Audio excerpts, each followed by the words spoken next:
നേരത്തെ എന്നെ വിളിച്ചത് കേട്ടില്ലേ? മാൻഡ്രേക്കെന്ന്. എവിടെ ചെന്നാലും അവിടെ എല്ലാം ദുരന്തം മാത്രം വിതയ്ക്കുന്ന മാൻഡ്രേക്ക്. ഞാൻ അങ്ങനെയാണോ സച്ചേട്ടാ? പഴികളും ശാപവും മാത്രം കേൾക്കാനായിട്ട് എനിക്ക് എന്തിനാ ഇങ്ങനെ ഒരു ജന്മം? നമുക്കൊരു കാര്യം ചെയ്യാം. എന്റെ കൂടെ വാ, നമുക്ക് നെല്ലിശ്ശേരിയിലേക്ക് തിരിച്ചു പോവാം. എന്തിനാ? ഈ കുഞ്ഞിന്റെ പേരിൽ നെല്ലിശ്ശേരിയിൽ ഞാൻ ഇത് തന്നെയല്ല അനുഭവിച്ചത്. അതും ഇതും തമ്മിൽ എന്താ വ്യത്യാസം?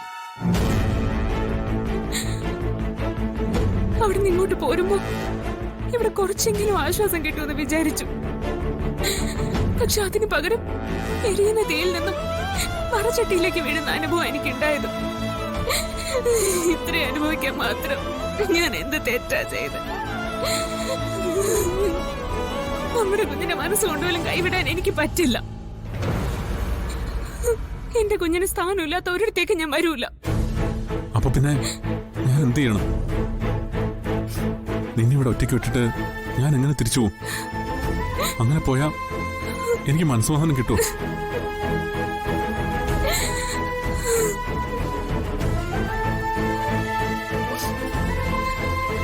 എന്റെ കാര്യം ഓർത്ത് സച്ചേട്ടൻ വിഷമിക്കണ്ട. ആരൊക്കെ എന്തൊക്കെ പറഞ്ഞാലും ഇതെന്റെ വീടാ. എന്റെ അച്ഛനും അമ്മയും ആങ്ങളെയല്ല എനിക്കിപ്പോ ഇവിടെ ഉള്ളത്. ആ ഒരു ധൈര്യമെങ്കിലും എനിക്കിവിടെ ഉണ്ട്. പിന്നെ സച്ചേട്ടൻ എന്റെ ഒപ്പം ഉണ്ടല്ലോ, എനിക്കത് മതി. എന്തിനാ മോളെ നീ ഇത്ര സഹിക്കുന്നേ? നമ്മുടെ കുഞ്ഞിന് ഒരു ദോഷമില്ലെന്ന് തെളിയിക്കാൻ. അതിനുവേണ്ടി ഞാൻ എന്തും സഹിക്കും.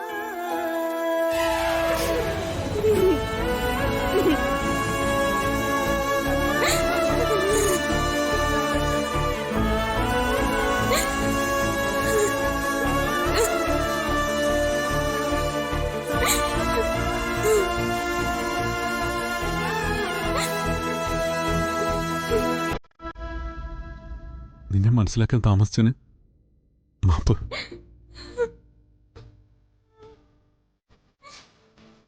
നിന്നെപ്പോലെ ഈ ലോകത്ത് നീ മാത്രമേ ഉള്ളൂ. നിന്റെ കൂടെ ഞാനുണ്ട്. നീ ഒരു വാക്ക് പറഞ്ഞാൽ മതി, നമുക്ക് വേറെ ഏതെങ്കിലും ഒരു വീട്ടിലേക്ക് മാറാം. അതൊന്നും വേണ്ട. നമ്മുടെ കുഞ്ഞിന് വേണ്ടി ഞാൻ ഇതെല്ലാം സഹിച്ചോളാം. ഈ അവസ്ഥയില് നിന്നെ വിട്ടിട്ട് പോവാൻ എനിക്ക് മനസ്സ് വരുന്നില്ല. എൻ്റെ മൂത്ത മകൻ്റെ ഭാര്യയാണ്. ആ അധികാരങ്ങളും അവകാശങ്ങളും എല്ലാം നിനക്ക് ഈ വീട്ടിലും കമ്പനിയിലും ഉണ്ട്. എൻ്റെ മകന് വേണ്ടിയും ഈ കുടുംബത്തിന് വേണ്ടിയും ഇത്രയും കഷ്ടപ്പെടുന്ന നിന്റെ അഭിമാനം സംരക്ഷിക്കേണ്ടത് ഈ അച്ഛൻ്റെ കടമയാണ്. ഞാനത് ചെയ്യും. അച്ഛൻ എന്താ ഉദ്ദേശിക്കുന്നത്? വെറുതെ അവരെ ആരെയും വഴക്ക് പറയാൻ പോണ്ട. നാളെ അവര് പറയും ഞാൻ അച്ഛനെ അവരുടെ ശത്രുവാക്കിയെന്ന്. പക്വതയായപ്പോ ഞാൻ എൻ്റെ ആൺമക്കളെ കമ്പനിയുടെ കാര്യങ്ങൾ ഏൽപ്പിച്ചെന്നേ ഉള്ളൂ. അവസാന തീരുമാനം ഇപ്പോഴും എൻ്റേത് തന്നെയാണ്. നാളെ തന്നെ സച്ചിയും സന്ദീപും അടക്കമുള്ള ബോർഡ് അംഗങ്ങളുടെ ഒരു മീറ്റിംഗ് ഞാൻ വിളിച്ചു കൂട്ടും.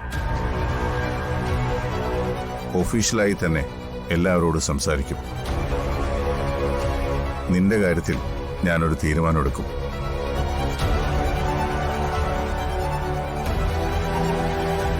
ആ തീരുമാനം എന്താന്ന് അച്ഛൻ പറഞ്ഞില്ല. അത് ഞാൻ അവരോട് പറഞ്ഞോളാം. എന്തായാലും അത് നിനക്ക് അനുകൂലമായിരിക്കുമെന്ന് മാത്രം നീ വിചാരിച്ചാൽ മതി.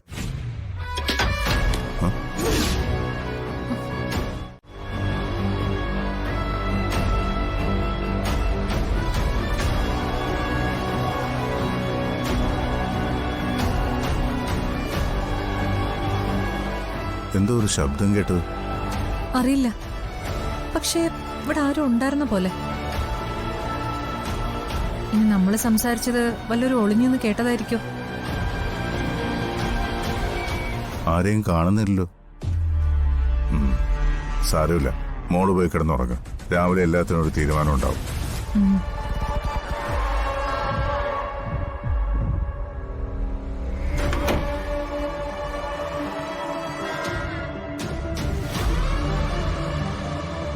ആരായിരിക്കും ഇവിടെ ഒളിഞ്ഞെന്ന് കേട്ടത്? ആരായാലും ഒരു ചുക്ക് സംഭവിക്കാൻ പോകുന്നില്ല. നാളത്തെ ദിവസത്തോടുകൂടി നെല്ലിശ്ശേരിയുടെ ഒരു പാതി എന്റെ കയ്യിലൊതുങ്ങും. അതുപോലെ ബാക്കിയും എന്റെ കാൽച്ചുവട്ടിലാകാൻ അധികം താമസമില്ല. അത് കഴിഞ്ഞു വേണം മണ്ടനായി ഈ തന്തയും മക്കളെയും ഇവിടെ നിന്ന് അഗതികളെ പോലെ ഇറക്കിവിടാൻ.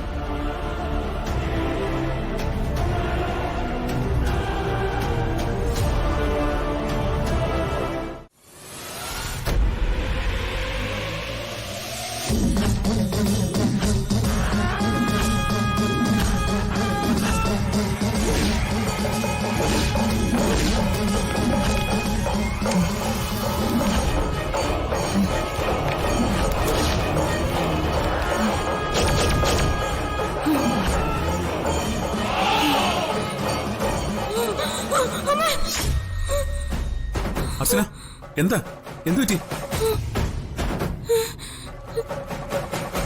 എനിക്ക് ഒരിടം വരെ പോണം സച്ചേട്ടാ. ഈ രാത്രി എവിടെ പോകുന്ന കാര്യം താനീ പറയുന്നേ? താനെന്താ സ്വപ്നം കണ്ട് പേടിച്ചാണോ? ഞാനൊരു സ്വപ്നം കണ്ടു. പക്ഷെ അതൊരു ദുസ്വപ്നമായിരുന്നില്ല സച്ചേട്ടാ. പണ്ട് നമ്മള് ശയനപ്രദക്ഷിണ നടത്തിയ ക്ഷേത്രമില്ലേ, എന്നെ അവിടം വരെ ഒന്ന് കൊണ്ടുപോകാമോ? പിന്നെന്താ, നേരം വിളിക്കട്ടെ.